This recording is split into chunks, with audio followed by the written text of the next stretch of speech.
organization.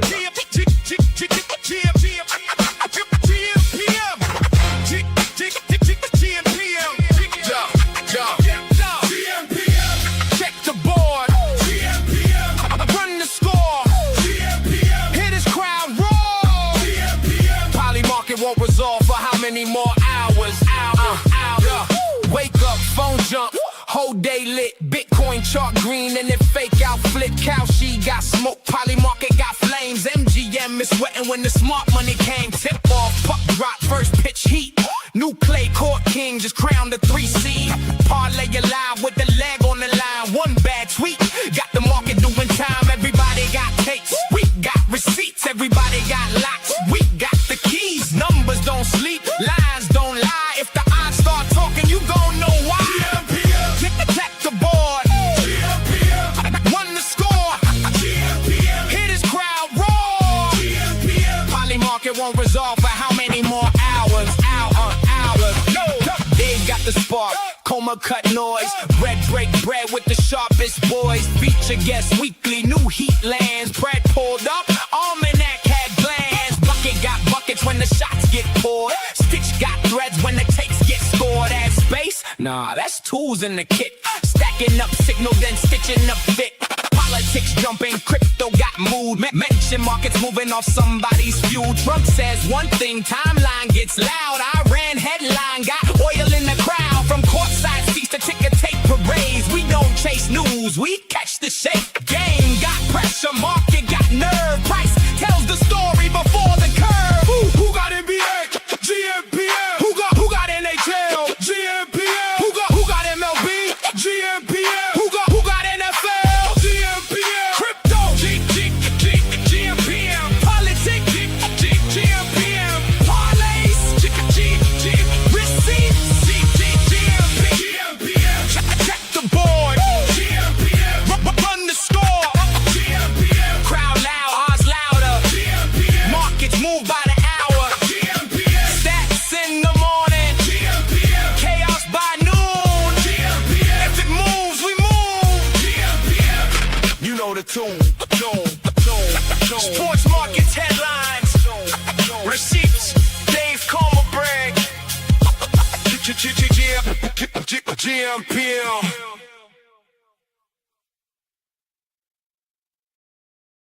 PM. What up, y'all? Oh, I can't be having the glasses on for this. Look at this little.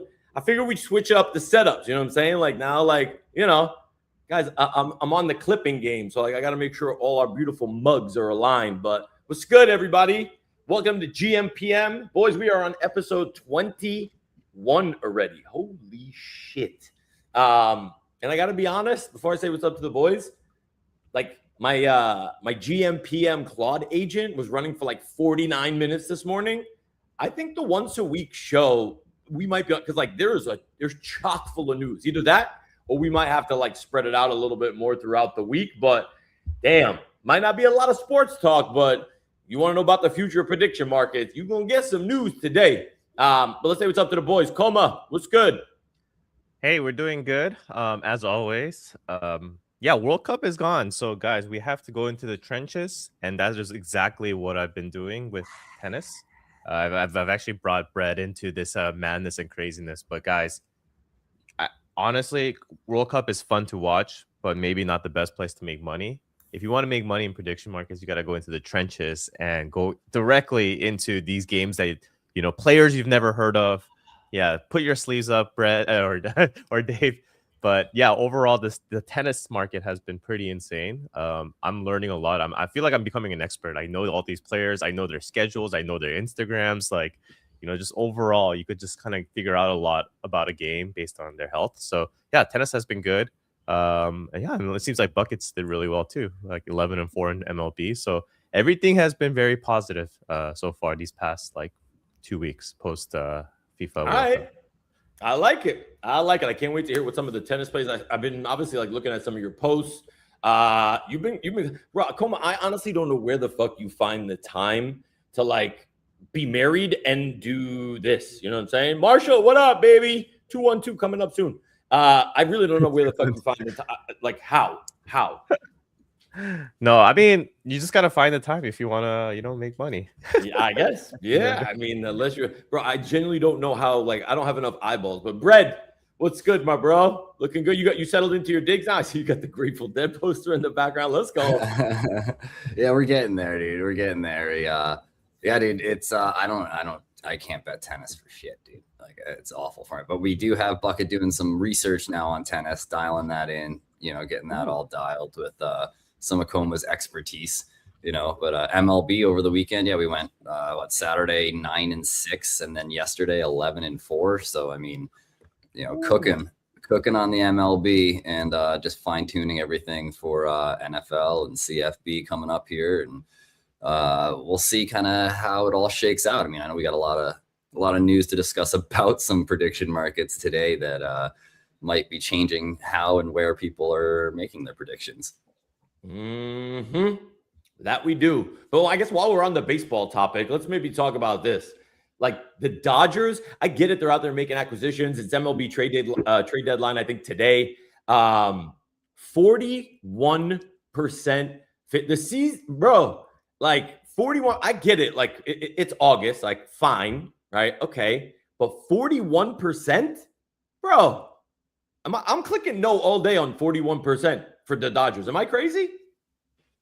No, dude. I think, there's a whole huge foil hat kind of conspiracy happening with the entire league, talking about how they're using the Dodgers as sort of a scapegoat to prove and force MLB salary caps.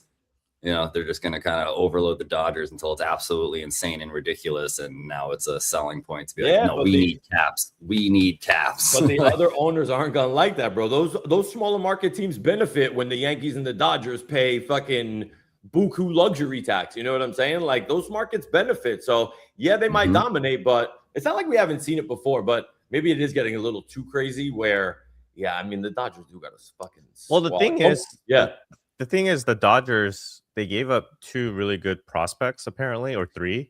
And that's more than what other teams were willing to do. So, well, what are you gonna do if the other team accepts the best offer, right? At the end of the day, if they just happen to be the team that already has a crap ton of, well, it's not even money. It's literally players. It's prospects. No, but they have enough of a roster, right, to be able to say, you know what, like we're good. Yeah. Sorry, go ahead. Yeah, and then the thing is, most teams aren't willing to do that. And then on top of that, Sewell is a free agent. He's technically a rental player.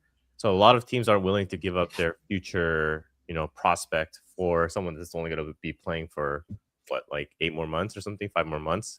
But Dodgers, they got aura, man. They you want to win World Series championships, you come here, So they're going for that three-peat. Something that most have not been able to do besides the New York Yankees. But yeah, it is what it is. Yeah. So 41%, you like those odds, Mr. Sharp, or no? I don't like those odds. No, me neither.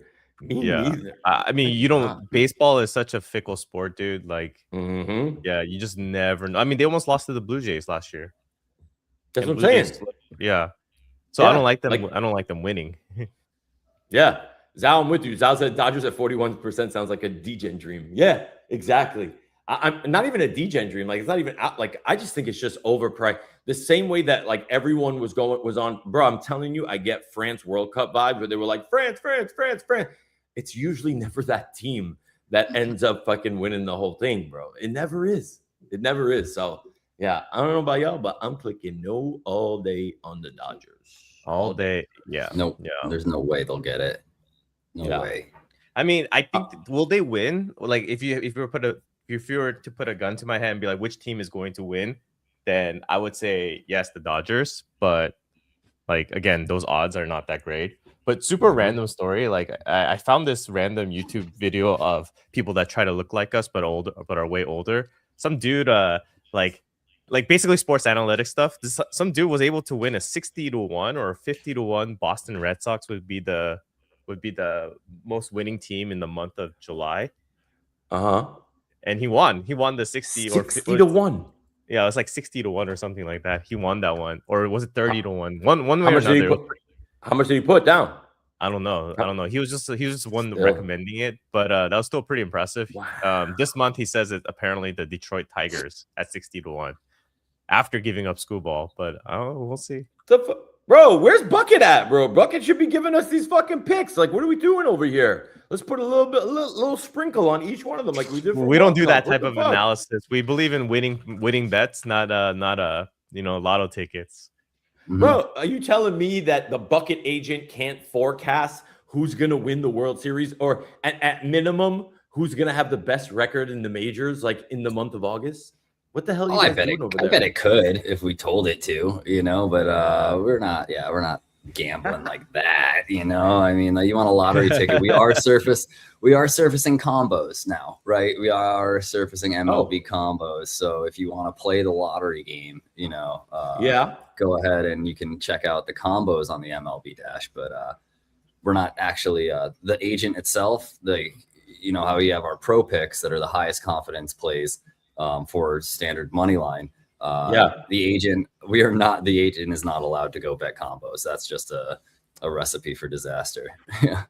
Right. I mean, when we were talking on the show last week, we saw people gaming the poly market sweepstakes, right? Where it was like 50K a day for the whole month. And people were like, wait a minute, like there's a method to this madness. Like we can game this shit. And then they changed the whole fucking shit up. And people were like, $500? Nah. But it shows you like the outsized returns that are potentially possible. Because if you do those combos, right, with like, I don't know, $100 or $200, and the combo 14,000% return some of those guys were getting, it's kind of crazy. But you got to have that cash to lay out.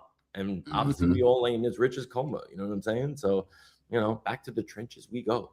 Sleeves rolled. Yeah, some people are in the Robinhood trenches trading memes and NFTs, which I missed out on, but I decided to stay in my lane. It may not have been as crazy profitable, but you know what? You got to do what you got to do. Coma, I'm not even good in this lane, bro. I missed the best mint of all. That's literally a $13,000 floor right now. I wasn't involved in, like a schmuck. Oh God. Can you go give us a play-by-play? I know this is a predictions market, but we also need to predict on what we think could be the future. Learning from what was your mentality? Because you were you were in the trenches. You were buying Hood. You're buying this. You're buying that. Like you're moving like an animal. But why did this animal miss? Bro, I wish I had a logical answer that even made sense in my brain, but I don't. I just fucking missed it, bro. I saw it after the mint, and I'm like 0.35 ETH. At 0.35 ETH, I saw it also. Like post mint, I'm like, I missed it. I also saw the token because you have to buy the token to burn at like 3 mil market cap. Now at 44 million. There's certain plays in hindsight, they're so obvious. And in my brain, this play was obvious. I was just so caught up doing a million other things on bullshit, minting fucking Robinhood pixie fairies, sold this shit for free mints nonsense. Sometimes overload of fucking sometimes it's too much. You know what I'm saying? It really is too much, especially for this ADHD brain. I don't know about you guys. Brett, how did your mint go, by the way? And then we'll get back to predict, but that mint that you the God, whatever the fuck it was. Oh, the God pull. Yeah, dude. Yeah, the Dead Fellas, Betty, OG, NFT people, right? Shit, I don't even know what the floor is. I stopped looking. I think let's say. Well, I mean, I ended up I minted 3, right, and then I sold 2 of them to cover my initial, right. So I mean, essentially, I'm at a no loss, no gain right now. Well, actually, let's see. I'm gonna wait for this to load here. I can see the floor price on these things because, again, I mean, the mint was cheap. It was 0.009, right? So it was like I think like $20 or something. All right, and now the floor is 0.017. So I mean, I am up almost 2x on the one that I have left, so I've turned $20 into $40 technically, I guess. Hey, let's go. But the thing is with these NFTs, right? It's one of those things where I have one now that I'm riding till 0 or Valhalla. And if I sell it right now, it will immediately go to like a 10 ETH floor tomorrow, 100%. Where if I hold it, You know, so sorry for all the other holders. I'm gonna hold mine, so none of us are gonna win. It's gonna probably ride to zero because I'm not selling it. Fuck it. There should Don't be worry about prediction it. markets about NFT prices on like certain. I think they're Yeah, already well, using futures. like Funny Well, Penguins and stuff. But there is somebody actually sent me something. So you guys know how we were talking about fake world assets, that token. I think we talked about it on ATC, not on this show. But somebody sent me something where you can make predictions on like the price of that token, the price of the NFT collections that are in like that whole ecosystem or whatever. It was super like vibe coded or whatever, but people are doing that now, bro. Like you're gonna start seeing a lot. But I listen, like on the wallet security front, I don't trust none of this vibe coded shit. It's like, okay, this shit seems cool. I don't give a fuck, bro. Like I'm not connecting. oh yeah, any I'm not connecting significant any of wallet. my wallets to that. Yeah. Yeah. Nah, bro. Nah. Anyways, all right, let's get to the prediction market stuff because we got some. Today's gonna be news heavy, boys. News heavy because obviously we talked about Kalshi and Kalshi being sued in every fucking state. You know, I think at this point, I think it's 26 or 27 states that Kalshi has been sued by. Don't forget, Kalshi is federally regulated under the CFTC, but leave it to fucking New York to be like, we want to stifle crypto. Now we want to stifle prediction markets. They're doing the same shit.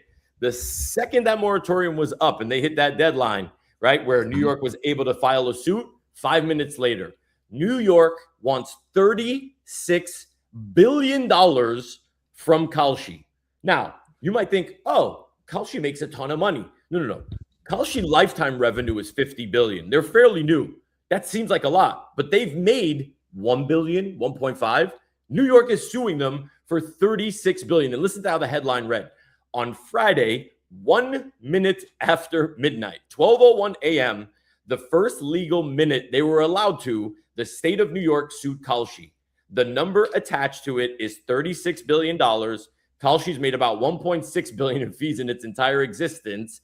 This is a company ending number. And 35 minutes before New York filed, the federal government went into court to try to stop them. Boys, it's not looking good right now on the regulatory front for prediction markets. And I did see a Tariq Mansour interview this morning on CNBC where he said New Yorkers are going to be pissed because according to their records, New Yorkers made $200 million trading on Kalshi so far. So I ask you, boys, is Kalshi doomed? What's the deal? Yeah, totally. And honestly, I mean, good riddance. You know, the thing that caught me too is the fact they're like, yeah, you know, so they're getting fined for it's like I don't know, like $100K per infraction or injunction or whatever it is, and a lot of it was because there were 18 to 20-year-olds on the platform gambling, and you're supposed to be 21, right? And so it's like, oh, all right, well, and Kalshi's full KYC, right? So that means that Kalshi is aware, and they know the age of their people that are on the site, and they're still allowing. This is alleged. Right. Allegedly. Right. Allegedly. Right. In my opinion, they were allegedly.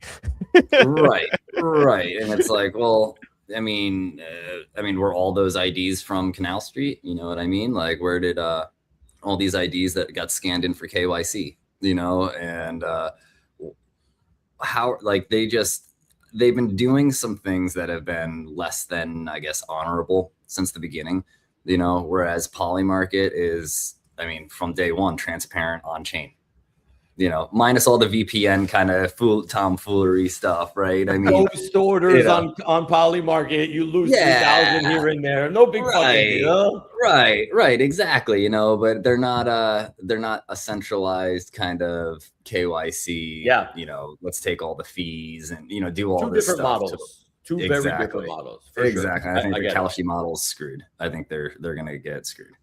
Bro, listen, Coma, I'm curious to hear what you think, but when you're under when you got the federal government at your back, I mean, that's backup on backup on backup. You know what I mean? Although states are winning, but Coma, what's your take on this?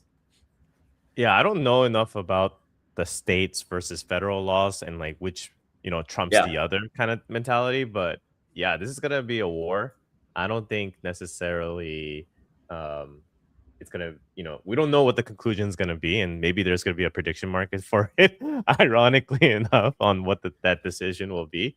But yeah, no, I mean, I just living in New York for over like 6-7 years, I just hated that it was so slow and everything, especially during the the crypto craziness where everybody was buying all these like meme coins and whatever. But living in New York, it just felt like it was so restrictive. There was only like Gemini and Coinbase that you could use, but everybody was using Binance and all these things and being able to just trade.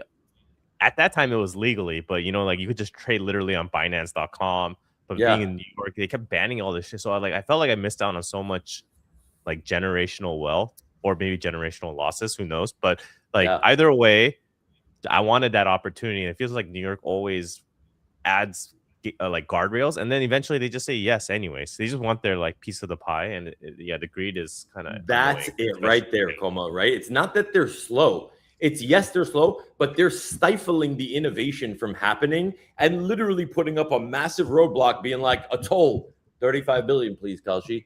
It's like, and then we'll consider letting you for pass. What? And it's just like, for what? What have they done? Exactly. Yeah, it's so annoying. That's like it's the idea that these people are just wanting their piece of the pie for doing absolutely nothing, and it's just that's the worst. So here's the stats amongst the states. So states have won. So 29 states are contesting these rulings, right? States have won 23 of 29 contested rulings, a 79.3% win rate.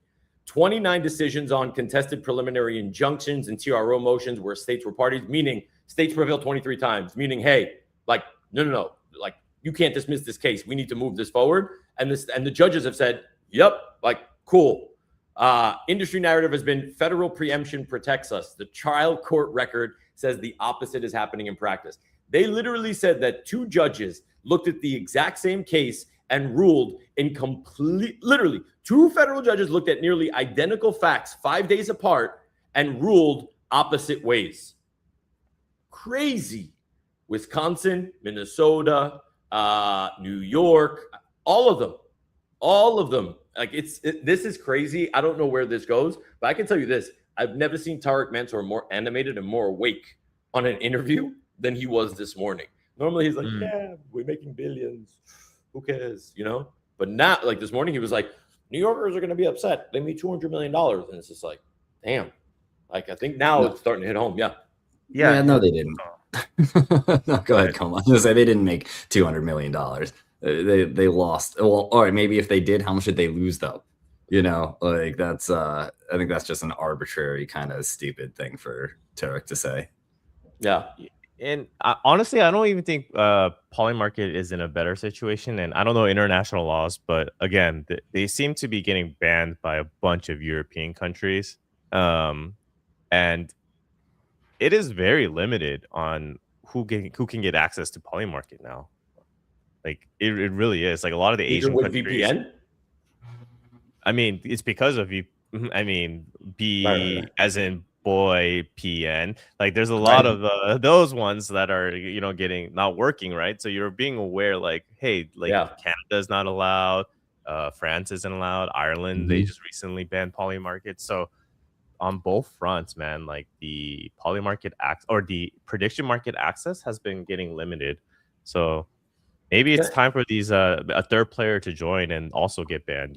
Like that's the problem. Yeah. Like, when you become too big, that's when the hammer. So this is interesting. So this is good segue now, right? So check this out. Like a third player, right? Who's the third player?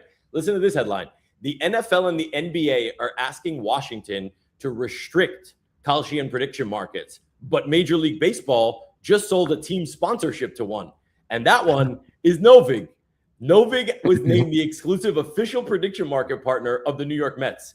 Oh, for those that don't know, the New York Mets are now owned by Stevie Cohen, one of the richest fucking private equity dudes out here. This dude makes billions a year. This is the first prediction market deal with an MLB franchise, plus a designation as an MLB authorized prediction market. Here's the thing. Once you have one, that's precedent. The rest of these MLB teams are going to look and say, oh, shit, we could do this too? Like, that's money? They're going to jump on board. And now you're going to, normally it's the NFL, NBA, and Major League Baseball. These are all like, when it comes to like, I guess, national issues that affect all their leagues, they usually kind of come together. But I think now you're going to start seeing this apart. And kudos to Novig. Yo, Novig, when are you going to accept the invite to come on gmPM? Coma, call your boys at Novig and tell them they need to get on this show, bro, because I want to know, like, I want to hear, like, how this whole deal went down. You know what I mean? But NFL and NBA are like, nah, we don't want this happening. MLB's like, Mets are like, I don't give a fuck. Let's go. We want to be a partner of Novig. What are they doing right that's different from what Kalshi and Polymarket are doing? I mean, maybe it's because they are starting after like Polymarket and Kalshi went through their like issues, and they're starting to understand Yeah. how to play with the boys versus Not being trying to, first like, mover. yeah. Well, I think that Novig too. I mean, like, aren't because before they rolled out their prediction market platform, they were a sports book, right? Oh, So if they have all of the clearance and the licenses and all of that stuff to operate as a sports book, and now they're like, hey, we're just rolling out a different way for you to bet on sports because we're a sports book, but now you can do it in a prediction market style, and it's a yes no versus whatever, you know, and you can cash out early. Maybe, I'm not sure, I haven't played with the Novig PM, but like, you know, I think that they already have the licenses and all of that stuff, and so essentially the regulators are like, oh yeah, no, they're good, they're fine, they're a sports book, let them go. You know, I think it's going to be the same thing we're going to see with like the DraftKings prediction market, and I think FanDuel is working on one as well, you know. And so, but because they hold licenses already, they're good to go. Now it's just a matter of, you know, it's just like opening a new type of table in your casino, but you're still operating as a casino, so you're good. Yeah. I think they just want, like, everyone just wants their hand in the cookie jar, right? Like, we saw it happen with crypto and Gensler, same thing. Letitia James doing the same bullshit in New York. Like, it's the same thing. And then eventually it's like, oh, we're going to pay this 2, 3, 4, 5 billion. Okay, cool. See you later. And we're gone. But just so you guys know, and so listen to the stats, but this is what also gives me maybe the prediction market space a little more promise. So July was the biggest month in prediction market history, just volume wise, combined 50.59 billion. That's up 8% from June, where they did 46.95 billion. Kalshi was obviously a big part of that, 37 billion. Polymarket did 8 billion. That was down 26%. But listen to this. Prediction markets out-earned crypto at Robinhood for the first time ever. And we listened in on the Robinhood earning call the other day, and they partnered with a company called Rothera. I reached out to them. I'm going to see if we can get them on the show, but little known like partner of Robinhood. Have you guys ever heard of Rothera? I never have. But now they're literally out earning crypto. And for those that don't know, crypto has been the main driver for Robinhood earnings, probably for the main driver for the last 2 years. This is the numbers. Event contract revenue on Robinhood, $156 million. Might not seem like a lot compared to the giants, but this is something now, right? And Robinhood has that Gen Z clientele, the ones that are out there gambling. Q1 was 104 million. That's think about this for a second. And year over year, that's 500% growth. And they traded 13.6 billion in contracts versus 9 billion in the first quarter. So I don't know, 20% margins they're taking, dude. Robinhood's looking good. That's positive for prediction markets. Upside, maybe more up high. How do we get in on this upside? Buy Hood. Oh my God, no. I got an idea, guys. We launch a meme coin, okay? Or an NFT collection that says that we're Rothera, but we're not. I'm sure Rothera would be totally cool with that. They'd 100%. be fine with it. Yeah. Rothera, if you don't want us to launch a meme coin, we're gonna need you to respond to the DMs and come on the show. There we go. We'll start threatening people. Yeah. Yeah, that's the way to do it. All right. Yeah, we'll just start threatening everybody and every team and every company. You know, come on the show or we're gonna, derivative your ass. Yeah. And look, boys, it's not slowing down any other place either. Coinbase, prediction market contracts and revenue doubled quarter over quarter at Coinbase. I've never made a prediction. They're in trouble too, though, aren't they? Aren't they in trouble too Coinbase? with all this Kalshi nonsense? I think they were named in the suit. Coinbase. Oh, no. They're still building out. They got combos coming soon. Parlay. I mean, obviously parlays. Even though their earnings call was total shit, they had a really, really rough quarter. They're doubling and tripling down on prediction markets. Binance now said that they're going to file for a CFTC DCM license in August. Binance US, that is, not Binance US. So, I mean, hopefully they do a little bit better than the exchange because that shit is garbage. And DraftKings is hiring, right? They're hiring a lead trading analyst to build in-house market making. We need a market maker on the show. I would love to talk to a prediction market maker just to really hear and get like insight into how this goes. I'm going to reach out to a couple. If anybody knows any prediction market makers, please hit us up and let me know. I would love to have them on the show. Love it. All right, what else we got? Brett, you doing anything with any nerfies lately, or anything on the bucket side while I pull up these other stories? No nerfies today. I mean, there's a couple, right? I think we've got our pro pick today is Yankees over Cardinals, and that one we actually have a nerfie on as well. So yeah, no run first inning on that one. Right. I think that was it though. We don't have a ton of games today. I think we only have eight games today. So just nice slow day for the bucket. Still getting used to this East Coast time though, dude.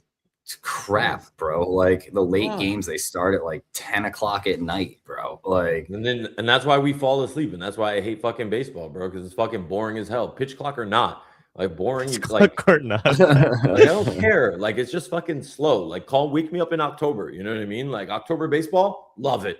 I'm at Yankee Stadium. I'm at Citi Field, love it. But until then, miss me with all of it, bro. I can't do it. Yeah, postseason's exciting for sure, but no, it's just hard to stay up for some of these games, dude. I mean, like I'm used to, for the past, over a decade, I've been out west, and it's like, oh, cool, the late game, and it starts at like 8 p.m. and it's like perfect timing, and I can chill and kick it and put the game on, and now it's like, shit, this game's not going to be over till like midnight, and like I got shit to do tomorrow. Like, I mean, well, when NFL season starts, welcome to my life on Monday Night Football and Sunday Night Football. Like sometimes when you're tired as hell. But wait, on the baseball tip, I also saw that Poly Market now added. So you guys remember how in World Cup we were able to bet like who's winning the game, but like within regulation, and then you had to make a separate bet or for a separate outcome on who's going to, quote, advance, right? Essentially, who's going to be the winner at the end, like, when the whistle is blown.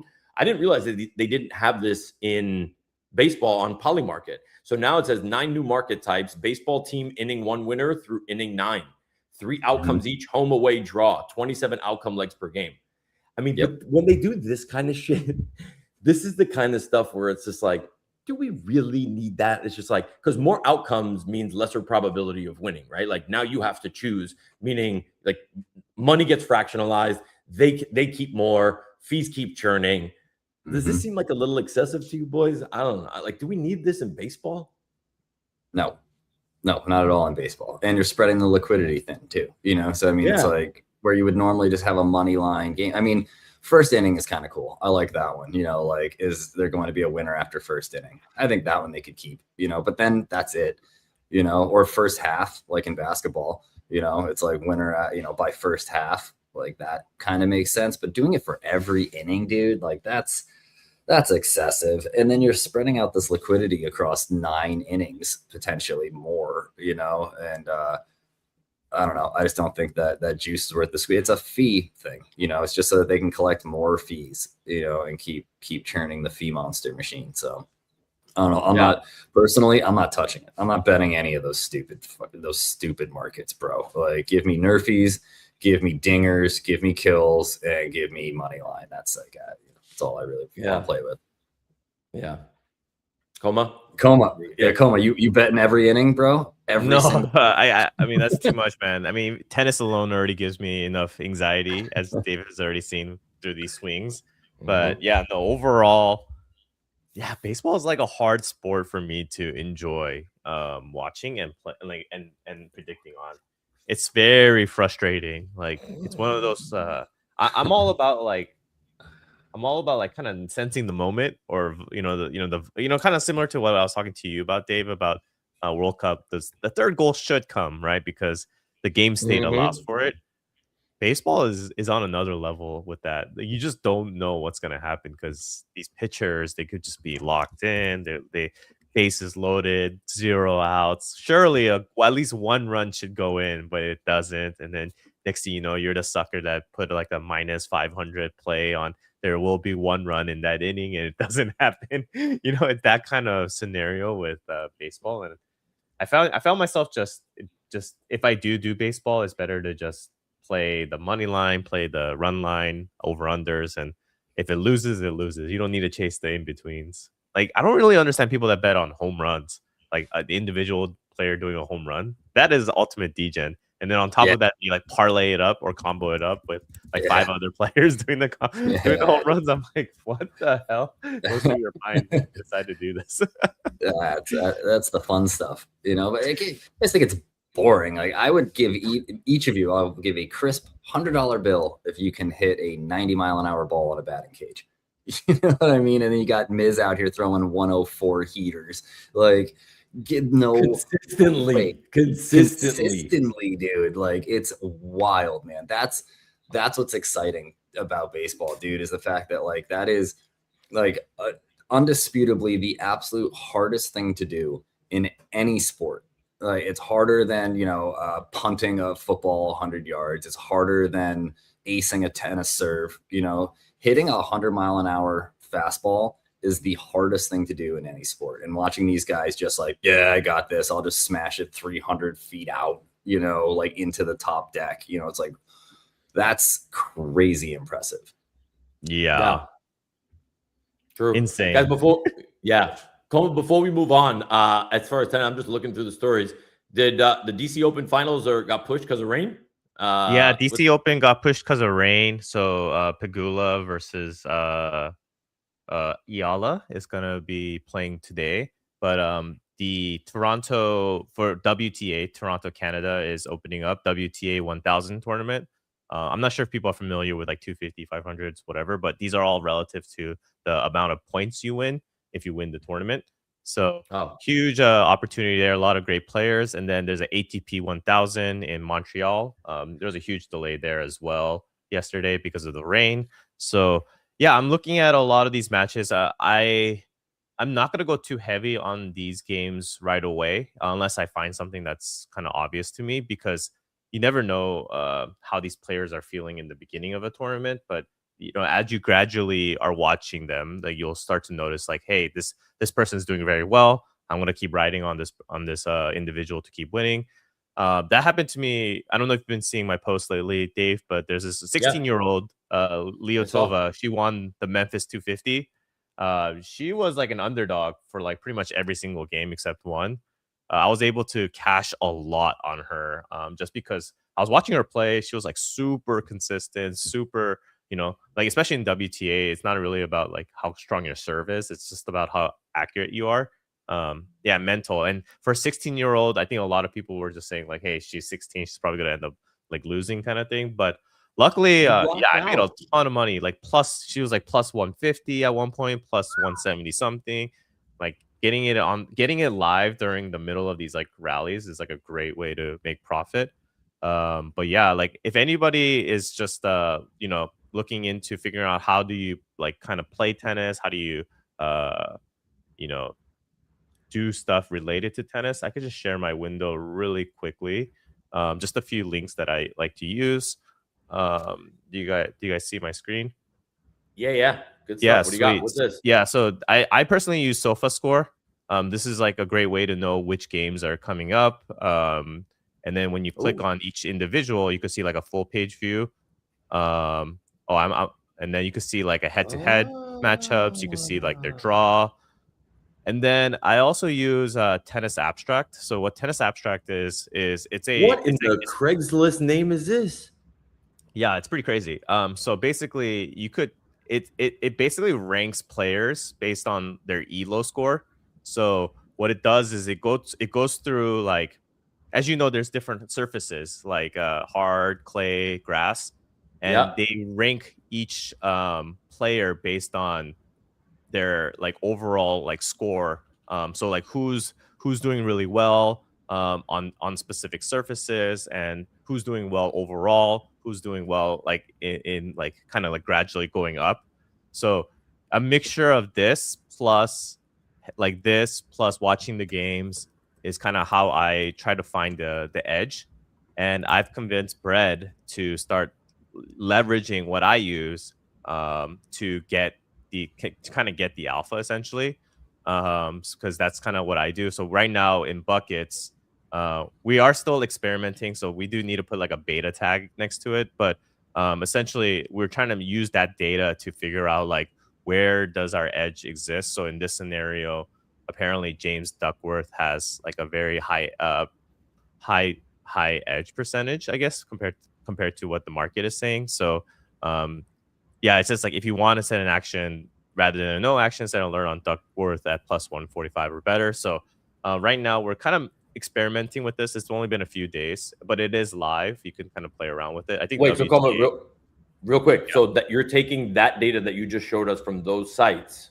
You like how I'm pointing from those sites, and the bucket agent is essentially like utilizing this data to then come up with right. Yeah. So I mean, yeah, it's like using my prompt that I kind of shared with Bread. The DGen chat. Oh, okay. Yeah, no, with the Bread on how I'm like evaluating stuff, but there does need to be a few tweaks still that we need to figure out. But if you guys just want to take a look, you know, it should be free right now, I believe.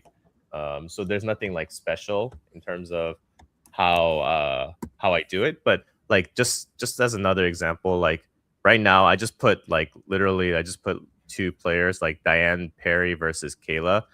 Like this is all I wrote, Diane Perry versus Kayla, because I already have like a big prompt that already tells me what I need to do. So it's already telling me like pretty much in detail what I want to see, like likely winner, projected score, verdict. It also does like probability development. And Brett, I need to send you this updated one, but it goes into like ELO based on match rhythm. Hard court matchup is closer than the rankings, say, because you know Diane Perry is actually a very good like clay court player, but maybe not a hardcore player. And then it gives you like a fair warning that like, hey, she did lose like her last game in the hard courts, like 4-6 versus 6-0. So it's not just don't blindly look at the rankings and don't blindly look at Diane Perry because she made it into like the quarters or semis of Roland Garros. So like different conditions, different matchup, like you got to be careful for that. I also did like a current like this person's current level, where they can get exploited, and then I also have like a heat checker, because one of the biggest things that made Leotova such a big alpha was that she in Memphis it was like 85 degrees to 95 degrees of them playing tennis, and you could totally tell like majority of the players that played there, they're okay in the first set, but as they're gradually getting to the second and third, you could see them getting tired, like breathing heavy. The heat is affecting them. But for her, she was actually getting better. And I don't know if she was getting better because the other opponent was getting more fatigued and, you know, kind of losing their touch. But she was actually always, every game it went further, she was always getting better. She was always getting the points. She was always getting it in. So that's when I noticed, like, hey, wait a minute, like this girl has like definite value for playing in the later games. So this is why I put that in the prompt as well. It's like, hey, check for like, do they gradually get better in the later sets, because you know maybe she's more physical. So things like that is what I do. Like I won. So in the finals for Leotova versus the other player, I actually won by betting against her in the first set, and Leotova lost 6-1. So like because I knew right away like she was more of a gradually getting better player versus like you know, like someone that like really pounces on you super early, which the other player was. So yeah, overall, like this is how I do my analysis of tennis. Like this, it's actually pretty long. Like this is just one player, and this is now being fed into Bucket that you are giving picks out for free. Right now, it's free because we haven't finalized the model, the free model. Yeah, I get it. Yeah, like, and then also I gave Brett like the reduced prompt at the time because I was still trying to tinker with it. But yeah, I think overall we are gonna have to charge because these credits get really expensive to do these deep research analysis. Forget that. Yeah, Coma, what I'm looking at right now is for those that don't follow Coma's account, right? Literally click on his profile, just like search for the Polymarket slips and like go do the tally yourself, right? And see kind of how he's been killing it. If you're telling me now that like we now have, because this is your edge, like this is what we're looking at. This is your tennis edge. You've customized your edge, right? And I get it. Obviously, every scenario might be a little bit different, whatever. But like you're customizing your edge. You're now giving it to Bucket, and technically people can go use it for free. So what the fuck? Bro, let's go. I love for now. free for now, right? For I mean, now, like once we get this exactly. all dialed in and like really, because I mean, you want to talk about boring sports. I mean, essentially here we are, you know, full IRL ping pong. You know what I mean? Tennis is incredibly boring, and so Bro, I tennis is the least boring shit on the planet. Are you no crazy? way, You're bro. Bro, insane. Back first and You think off, forth tennis and is back and boring? forth and you're back and crazy, forth. I could play bro. No, you're Pong. I could play crazy. Pong myself, bro, all day. And like, That's you know, insane. No, no First that's off, issues. crazy take. understand. Yeah. Yeah, go ahead. No, I was saying crazy take, but we accept. We accept. Yeah, you. we accept you, bro. Let me tell you something. You know who Yeah, you're talking that's to? right. It's Don't 2026. You forget, have to accept it. Brett. Don't forget what Nate told you last week, bro. You're talking to the 6th grade Brooklyn Borough champion in tennis, New York Junior Tennis League. Okay, so watch your mouth, bro. Watch your mouth. Be careful. All right, let's play. Let's play. I played when I was a kid, and it just immediately turned into home run derby, bro. After like 5 minutes, it was just That's how like you all know the how balls hard are it is gone. to play. I'm just blasting them pickleball. way over the fence. Bro, that's why you into baseball, bro. But check this out, right? So like the rain fight. So Como, what you mentioned about WTA, the match hasn't happened yet. It said the match essentially is doing $1.75 million. Did $1.75 million in 24 hours. That's more money than the biggest geopolitical book on Kalshi. Just to show you, yeah, it might be boring, but money talks, ladies and gents, and people are predicting tennis. So wait, Koma, do you have anything on the Fritz Jodar match or no? I like Jodar's value at plus 138. That's a really good value for Jodar. And Fritz, 2 games ago against Mickelson, his knee was kind of acting up a little bit, and he has tendonitis on his knees. So we actually, me and a couple boys, we put some plays on Mickelson when that happened, but then Fritz, as you like, you know, he's a veteran. He knows how to serve it out, and luckily he won. Or unluckily for us, he won. But I think Jodar has some value here, especially just because Fritz may or still have some lingering issues. Hopefully, you know, if you're going to be on Jodar. Ooh, okay. Yeah, Like so I'd say Jodar is worth a like a flyer. Come on. That makes sense. I don't speak plus 158, 130, like Jodar 38 cents. Yeah, that's great. Yeah, great value Okay. in my opinion. So plus Got it. 155 means if you put $100, you get $155. That's literally just the simplicity behind it. Yeah. All right. Fancy man, fancy pants, and your fancy. Or if you put $10, you get $15. If you put $1, you get $1.5. You know, like I personally love American odds. I don't know why every European hates American odds. Maybe because it has American in front of it. Yeah. I don't know. I was never into like sports books or gambling or whatever until prediction markets came around. It was the trading component that really like interested me. So I think in cents, right? I think in shares and cents. Oh, and who did you say you have come up for Pagula Iala? So I already had a play on that from yesterday, and I am very nervous a little bit, but I have the over 20.5 games. So we'll see how that happens. Yeah. 20.5 games has to be over the course of 3 sets, over the course of the match, essentially.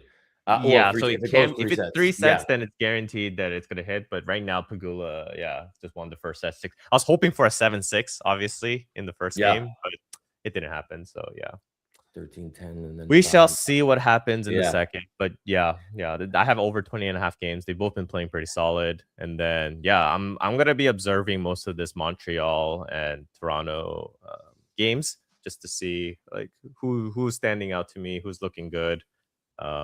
Just looking forward to it. It should be fun. Cool. Yeah. That was my tennis bit. I really just wanted to share it just because I feel like I've just been learning a lot. It's always good to share alpha. For sure. Nunu says she has so much to share, so much to say. Yeah, you can, Nunu, if it's prediction market related. But check this out. So my agent was working for like 49 minutes this morning. And I'm like, you're taking too long. I need the show brief. And it spit me out this kind of like, it shows like the week ahead with like specific dates. And it gives you like, you know, like kind of like a little tradable out, like little snippets, but like what's happening across all prediction markets, right? So it gives you Michigan Prime. Elon Musk tweet count, $2.4 million are on the line. The 200 to 219 bucket at 32.5 cents with genuine last day gamma. 32.5 cents that Elon Musk starts going on a little bit of a tweet rampage. Maybe somebody gets him a little excited. Who knows? I don't know. Hall of Fame game, Cardinals versus Panthers. First live NFL of 2026. This is going to be Thursday. The first game settled NFL contracts of the season. Yeah, man, I'm excited. Finally, NFL going live, even though it is preseason. Shout out to my New York Giants. Jackson Dart and OBJ are going to be crazy this year. You think OBJ is going to do well? Bro, I think if he came back, I think like playing with Jackson Dart, like when you got guys like that, those like bigger not personalities, but like higher profile, right? Because Jackson Dart's like coming off rookie year, super like hype prospect. OBJ's been there. It's almost like mentor. And now you're talking about quarterback and receiver. Bro, these guys are going to be, I will almost guarantee that they're working in the offseason together, running routes. And these guys, I think they're going to be a fucking dynamic duo this year. I mean, I'm also a Giants fan, so take that with a grain of salt. I don't know. You know what I mean? So I don't know. Let me see what else. The UFC Fight Night card. Bro, there was so many where was the UFC thing? Hold on one second. UFC Bro, Belgrade. the UFC was insane. so many knockouts. Yeah. Like I wish your Nate, I know Nate was here. Nate, but yeah. Bro, there was so many finishes. It said the UFC scrap fight of the night, and they just gave out 400K performance bonuses instead. I didn't watch it. It was crazy. I heard. Yeah, it was insane. So many knockouts. What a great card. Like of all places in, where was it? Serbia? Yeah. Belgrade. Yeah. Belgrade. Yeah. It was insane. Yeah, it was freaking cool. Yeah, I enjoyed it because it was one of those. Man, I don't know, because as fighters get higher in the rankings, they get more nervous about losing it. And then you just don't want to fight. They just want to, get that title shot, get paid, which, yeah, I get it, but still. Yeah. It's a scrap, bro. It's a scrap, bro. In fighting news, this was funny. So you know how there's like the UFC offshoots, right? You have like the PFL, like the Professional Fight League. Jake Paul has his league called MVP. So those two merged on July 31st, right? They're merging now, and I'm sure they're probably just looking for a bid from the UFC, but Dana White's response was, and I quote, "2 organizations that don't sell fucking tickets and nobody watches." That's literally his response. Like, bro, you ain't gonna get a bid from us. You know what I mean? No. But, bro, say what you want about Jake Paul. Like, I watched him on a podcast the other day with Ryan Clark, and he's like, yeah, I'm going to try out for I'm going to be a football. I'm going to try out for the NFL. And they're like, what makes you think you could just come in and do this? He's like, boxing's the hardest sport in the world to learn. And I sat in there and I boxed with the best of them. And he's a pretty good boxer. Like, this kid, I think, number one, he's a genius business mogul, right? Because regardless, this motherfucker sells tickets. All right, he absolutely sells tickets. Do you think that Jake Paul can make it I don't know what position he would play. Do you think Jake Paul can make it in the NFL? Does this mean he's quitting? No, I don't think so. Boxing? He should quit everything. He should just go away, quit everything, go retire, go live the rest of your like PewDiePie, bro. He was like, yeah, huge streamer, decided like, I'm just gonna move to Japan, get married, and just call it a day. That was it, and now he's done. Yeah, I think it's time for Jake Paul to do the same thing. He's big enough, right? I think he's a big enough human to actually play with NFL players. But he doesn't have the endurance. He doesn't have the speed. He doesn't have the actual probably hand and eye coordination because he's been hit in the head too many damn times. There's no way he could make it in the NFL. Not even close. That's what they said. He couldn't stand in front of Tyson, and people were like, Tyson. Oh, but that was rigged. In front of Anthony Joshua. That was rigged. That was also rigged. Bro, Tyson's come on. Anthony Joshua was rigged. So old, dude. He's so old, bro. Those fights happened. That was real fights, bro. Don't get me wrong. I'm not giving him credit for fucking knocking out Ben Askren and Nate Robinson. Who gives a fuck, right? But to stand in there with Anthony Joshua for 6 or 7 rounds, granted, you ended up with a dislocated jaw, but he was fighting, bro. He was in there. And Mike Tyson's just, bro, how you gonna fight a fucking 60-year-old dude? 55. Right, bro. That's what I'm saying. That was a money grab on both of them. For both of them. They're both Mike walked out both parties, and we wanted to see it though, too. We want to see this wild and ridiculous shit. You know what I'm saying? Mm-hmm. I feel like anything Jake Paul touches, is primetime lights, Netflix, $100 million. You know what I'm saying? Like it's like automatic at this point. But playing in the NFL, I don't know. I don't know. You should fight But the Mr. thing is, Beast. like, even for boxing, he had to work his way up. What is he gonna do? Like, is he gonna play in the CFL, or like is he trying to get into the NFL? This kind of like kind of slap in the face for a bunch of these like college, or these athletes who've been trying to make it into the practice league and then work their way up. But like in boxing, you can kind of work your way up because you could just cherry pick your opponents. There's no real like substitute for the NFL. True. CFL. XFL, bro. Remember that? I love Canadian bro. Football Shout League, out Vince let's go. McMahon. Yeah. Bro, fuck Canadian. Bro, Canadians should not be playing football, bro. Stop it. Stop it right now. Stop it. Get help. Yeah. Yeah. God, yeah, exactly. Have a gambling problem? Have a football problem? Are you Canadian? Stop playing fucking football. Stop it with your 700-yard fucking end zones. Ridiculous. Wait, remember end zones? what was that indoor football league where they allowed the receivers to like run ahead of time before the football yeah. The hiking? That was that XFL or was that something else? I thought that was XFL. Yeah, the Is that old rules XFL? were all Yeah, I jacked don't know. up. Like, Yeah, when are they going to bring back, like, remember the, like, lingerie bowl at, like, Super Bowl halftimes and shit? Like, women football? Yep. That shit was hot as hell. that was great. Yeah. Sure. Clip that. Clip that. Clip it. Clip it. Clip that. Top Noonan's gonna clip it for sure. Yeah, for sure. Yeah, what do you want to say, Nunu? Go for it. Like, we're listening. We're all ears. Somebody wrote 212. What is 212? Token shilling? What is 212? Token shilling in the gmPM. That summates to 5, and I don't like it. Someone's gonna clip that too, unfortunately. Well, I was saying 212. It's like, supported by Dave. Yeah, listen, you know what? I might have been on the 212 space last night. Who knows? I have no idea.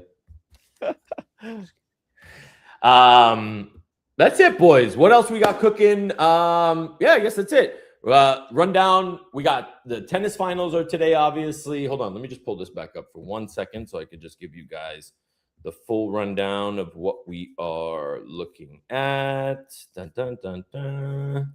Yeah, 2 finals today. NFL on Thursday. Don't forget, I mean, you could still bet on literally all these other markets, right? Like Fed rate hike. Citadel tried to pull the rug out from everybody, but I guess it turned out that he was just looking to fucking buy a $40 billion. Like Ken Griffin was looking to buy a $40 billion portfolio on the cheap. Instituted the margin calls. Markets went crazy.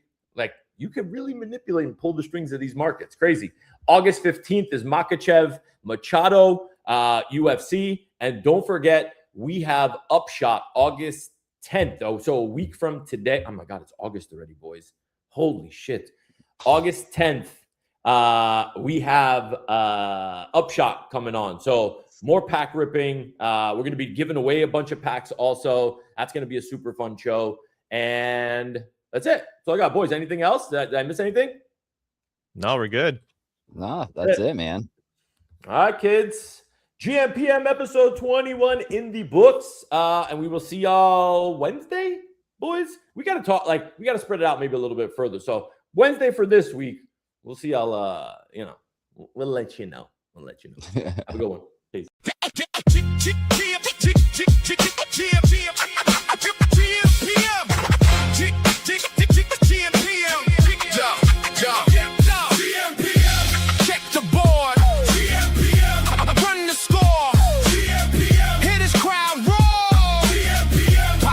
Won't resolve for how many more hours? Wake up, phone jump, whole day lit. Bitcoin chart green and it fake out flip. Kalshi got smoke, Polymarket got flames. MGM is sweating when the smart money came. Tip off, puck drop, first pitch heat. New clay court king just crowned the 3 seed. Parlay alive with the leg on the line. One bad tweet got the market doing time. Everybody got tapes, we got receipts. Everybody got locks, we got the keys. Numbers don't sleep, lies don't lie. If the odds start talking, you gon' know why. Check the board, run the score. Hear this crowd roar. Polymarket won't resolve for how many more hours? Hours. No, they spark, coma cut noise. Bread break bread with the sharpest boys. Feature guest weekly, new heat lands. Bread pulled up, almanac had glands. Bucket got buckets when the shots get poured. Stitch got threads when the takes get scored. Add space? Nah, that's tools in the kit. Stacking up signal, then stitching up fit. Politics jumping, crypto got mood. Mention markets moving off somebody's fuel. Trump says one thing, timeline gets loud. I ran headline, got oil in the crowd. From courtside seats to ticker tape parades. We don't chase news, we catch the shape. Game got pressure, market got nerve. Price tells the story before the curve. Who got NBA? gmPM. Who got NHL? gmPM. Who got MLB? gmPM. Who got NFL? gmPM. Crypto? gmPM. Politics? gmPM. Parlays? Receipts? gmPM. Check the board. gmPM. Run the score. gmPM. Crowd loud, odds louder. gmPM. Markets move by the hour. gmPM. Stats in the morning. gmPM. Chaos by noon. gmPM. If it moves, we move. gmPM. You know the tune. Sports markets headlines. Receipts. Dave Comerberg. gmPM.